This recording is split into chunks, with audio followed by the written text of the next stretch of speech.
Welcome to Successful Living. We're here.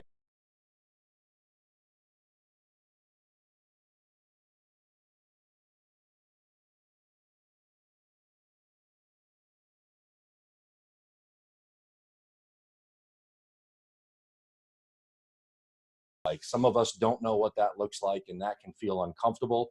But Chad's here to kind of tell us a little bit more about how that process runs smoothly in this time. So, Chad, welcome. Thanks, Rob. Appreciate you having me. Little outside the studio norm, but still pretty cool. I know. Yeah, no, it's great that we can do this, and maybe we'll be doing this long term. But in any Let's hope case, not. I know. Can you tell us just in general, without getting into the changes, what is the market like right now, the real estate market? So it's a little bit of, obviously everything's unique right now, right? So I'm not telling you anything you don't know. Well, we're seeing it. We're recording this in May, and we're in the middle of what we consider the spring market. So that in our world is the busiest time of the year. So the buyers are still out, and the buyers are still looking, and the buyers that are out looking are the most serious type of buyers. If they're going out to look at homes, they're serious about buying the homes. The issue we're running into is that people are not listing their homes at the velocity that they usually would in a spring market. So you still have very qualified buyers trying to buy homes, but there's just less homes coming to the market. Second to that is a lot of the homes that are on the market either are being withdrawn because people don't want them in their homes. So we're really at a monumental, I guess that's the right word, low of inventory right now, just a complete need of homes for sale. So the demand is actually still there, is what you're saying, right? The demand, the sales numbers are right on course. I mean, they're within 5% of where we were last year. Some towns are a little up, some towns are a little down, but Wow. the inventory all around is down, and that's the issue. We had a house in Middletown last week. We did, and we'll kind of talk about how we're doing showing stuff, but we had 12 groups through and multiple offers.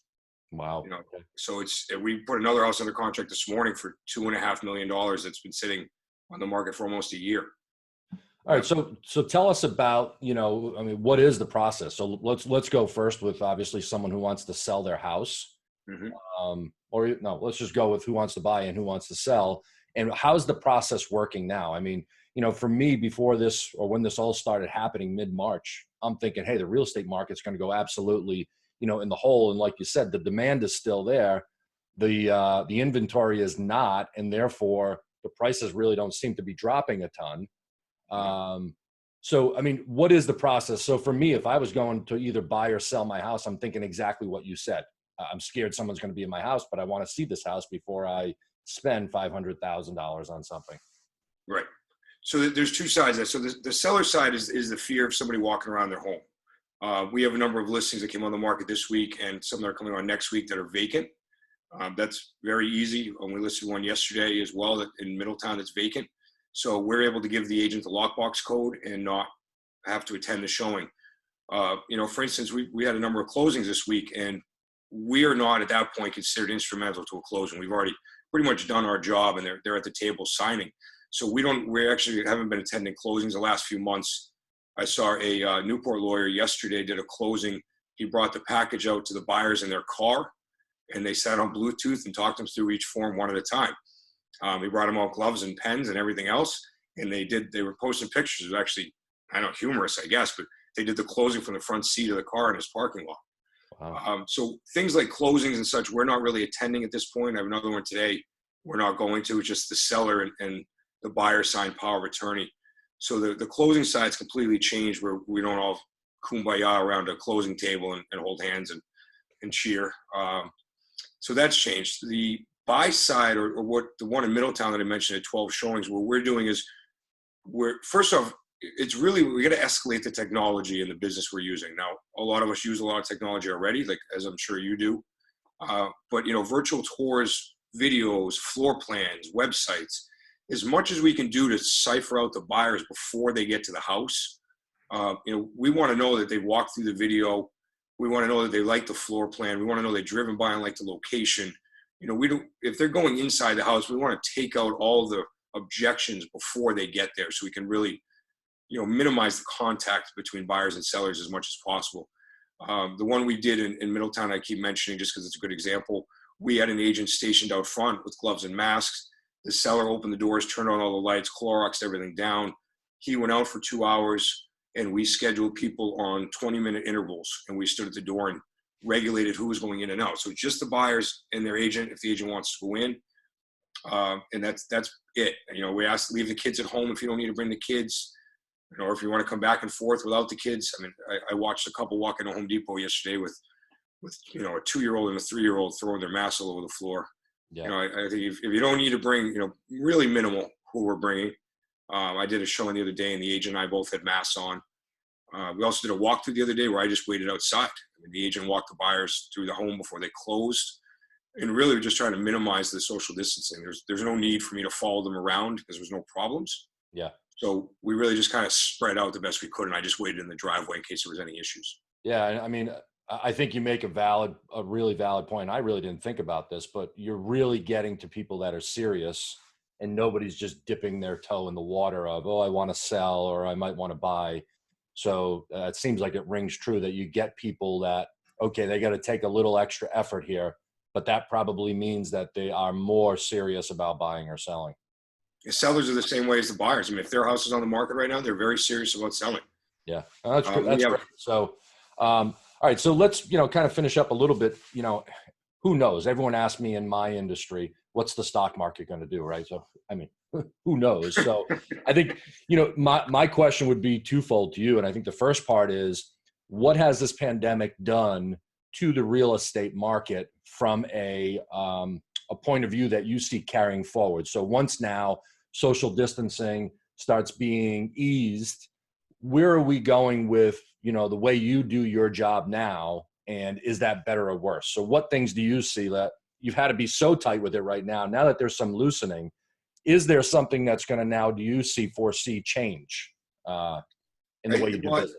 Yeah, I think there's two parts to that. There's a long-term and the short-term changes, right? I think short-term for the next few months, you're not going to see public open houses where you just, say, hey, come on in our house. Come on, everybody, come on in. You put signs and balloons all over the place that some guy's driving by, and just pulls in because he needs to use the restroom. So I think right now public open houses are probably going to be closed, for the short term. Once again, really instituting technology and trying to make sure that if you're coming in the home, I think for the time being, we're still going to see a shortage of inventory. We have a great home in Portsmouth. They're a retired couple, and they just don't want anybody in their house. I mean, it's 8:50, and we have people calling every day to get into it, and they just don't want anybody inside.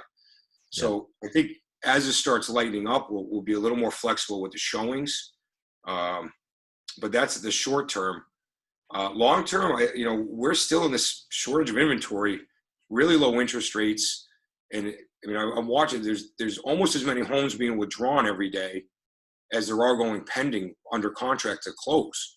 So it's really the whole market is just everything's kind of leveled, and there's not enough homes for people to buy. So I think as people start lightening up, the concern on the other side of that is, what if we get a whole slew of listings hit the market all at once because the governor says, hey, the doors are open, right. Go do whatever you want. And you get too much inventory. That's going to change for the sellers because now the sellers are fighting with more inventory, which will then change it over. But right now, I think, as I've been saying with you for months, we are in probably one of the tightest sellers markets I've ever seen, just for lack of homes for sale for this time of the year. Yeah. All right. Kind of as we come to a closing, any advice that you would give to people that are watching this, if they're either thinking about selling their home or looking at buying a home? And I know you probably gave some information, but if you were kind of coaching them through, what would you tell them to do right now?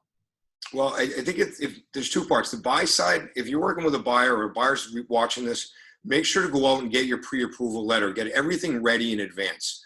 I had a conversation with one of my agents this morning, and he said, well, can I require a pre-approval letter before they come in? Because my seller wants to know if they're coming in, they're approved. So I would have if you're buying a property, have all your ducks in a row. If there's 12 showings and 2 offers, you don't want to wait 3 days for a pre-approval letter. But the listing agent also wants to know that you're ready to roll and they don't have to wait for you. So that's my biggest advice on the buy side is have all the ducks ready, have everything in a row, and be ready to go if you find the house you love. From the sell side, if you have the means to get your house on the market, now is the time to do it. The grass is green, the flowers are blooming, the pictures look great, the drones look great, everything looks great right now.